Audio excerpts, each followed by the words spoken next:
আসসালামু আলাইকুম গাইস।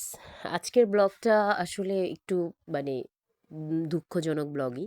সবসময় আনন্দের মুহূর্ত তোমাদের সাথে শেয়ার করার চেষ্টা করি, কিন্তু আজকে আমার জীবনের একটা অন্যরকম খারাপ একটা সময়, দুঃখের একটা সময়। সেটা হচ্ছে আমার রাজকন্যাটা অসুস্থ হয়ে গিয়েছে।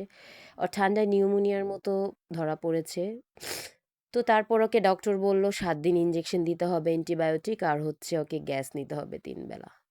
4 বেলা প্রথমে বলেছিল। তারপর ফার্মেসিতে আসি ওকে গ্যাসটা নেওয়ানোর জন্য। কখনো ভাবিনি যে ওকে গ্যাস নেওয়াতে হবে।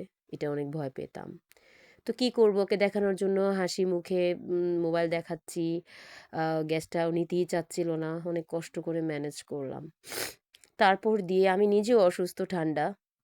তারপর বাসায় এনে কোনোরকম খাবার-টাবার খাওয়ানোর চেষ্টা করতেছি। একটু ভেজিটেবল নিয়েছিলাম।